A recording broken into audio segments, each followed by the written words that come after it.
Pada muktamar yang lalu, muktamar ke-48 telah merumuskan risalah Islam berkemajuan. Ya, sesungguhnya itu sudah lama dirumuskan, tetapi nanti pada muktamar ke-48 baru dikristalkan menjadi sebuah keputusan muktamar. Risalah Islam berkemajuan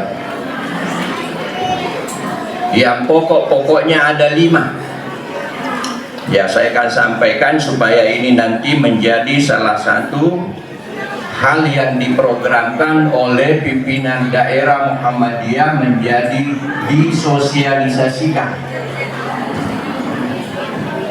supaya ini menjadi gambaran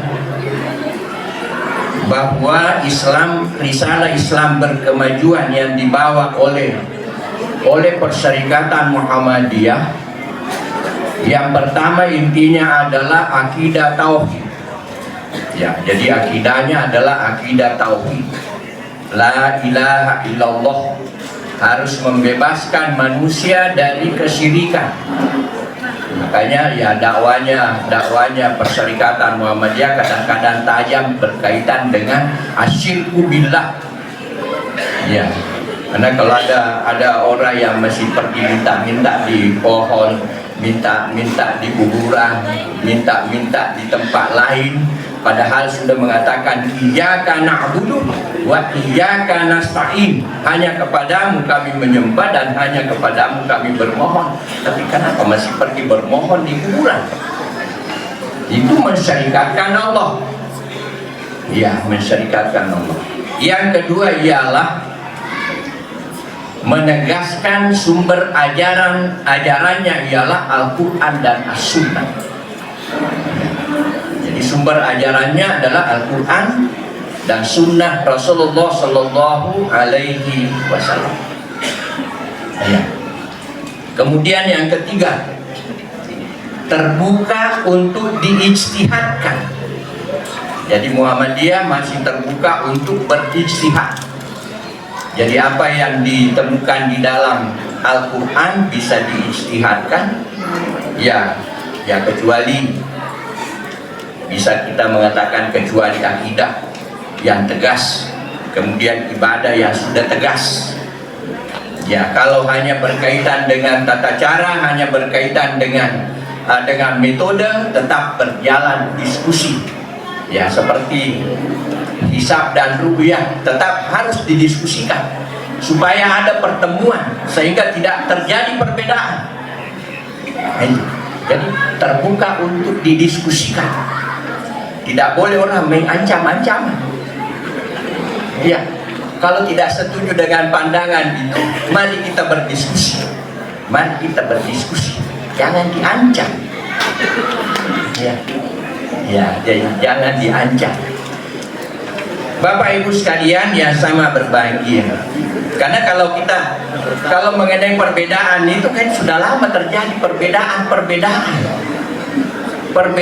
karena 2 derajat, sekarang perbedaan karena 3 derajat.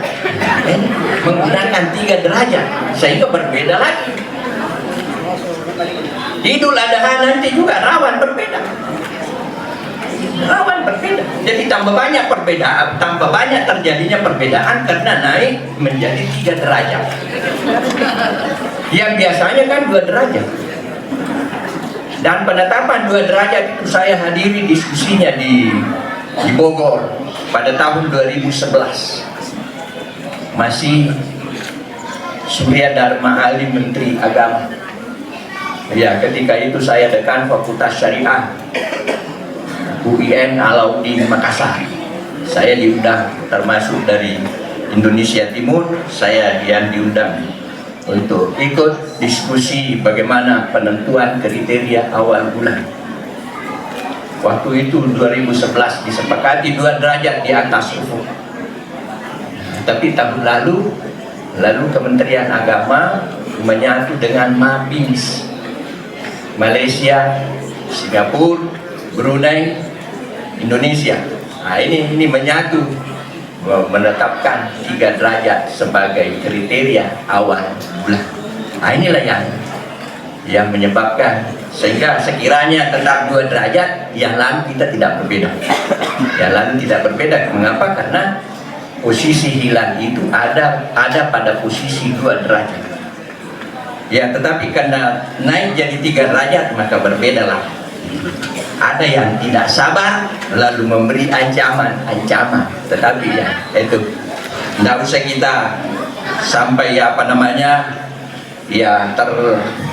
ternodai dengan ucapan itu, tetapi kita harus memperbaiki kondisi dan kita tetap memilih aman. Insya Allah Muhammadiyah tetap aman dan diamankan, insya Allah. Ya. Ya. Lalu yang keempat ialah prinsip beragamanya Muhammadiyah adalah wasatiyah. Artinya tidak ekstrim kiri dan tidak ekstrim kanan. Ya. Tetapi berpegang teguh pada prinsip istiqomah pada ajaran agama Islam, mengamalkan ajaran agama dengan istiqomah, berpegang teguh pada Al-Quran dan Sunnah Rasulullah Sallallahu Alaihi Wasallam. Kemudian yang kelima ialah bahwa arah dari risalah Islam berkemajuan ialah rahmatan lil alamin. Bagaimana membangun kedamaian, bagaimana membangun persatuan, bagaimana membangun ukhuwah Islamiyah, bagaimana melakukan kedamaian dalam masyarakat. Itulah inti dari ayat yang terakhir yang saya sampaikan. Wala takunu kalladzina tafarraqu wakhtalafu min ba'di ma ja'ahumul bayyinah wa ulaika lahum adzabun adzim.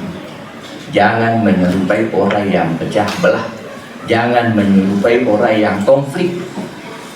Allah melarang orang menyerupai saja konflik dilarang oleh Allah, apalagi berkonflik. Nah, ini yang mengancam-ancam tadi itu mau berkonflik. Dilarang oleh Allah Subhanahu wa ta'ala. Ya, jadi apa yang melarang itu karena kita beriman. Kita beriman kepada Allah. Ya. Makanya tadi kalau disebut tadi ini amanah di sini bagian dari yang saya jadikan bagian amanah itu apa yang disampaikan oleh Pak Wakil Bupati. Pidato iftitah dari pimpinan daerah Muhammadiyah ini harus kita pegang dalam rangka bermuhammadiyah. Bagaimana kita bermuhammadiyah dalam satu periode ini untuk mencerahkan umat dan memajukan bulu umat. Ya, kalau wilayah itu mencerahkan umat, memajukan Sulawesi Selatan untuk Indonesia bermartabat. Nah itu. Jadi visi kepemimpinan Muhammadiyah wilayah Sulawesi Selatan ialah mencerahkan umat, memajukan Sulawesi Selatan untuk Indonesia bermartabat.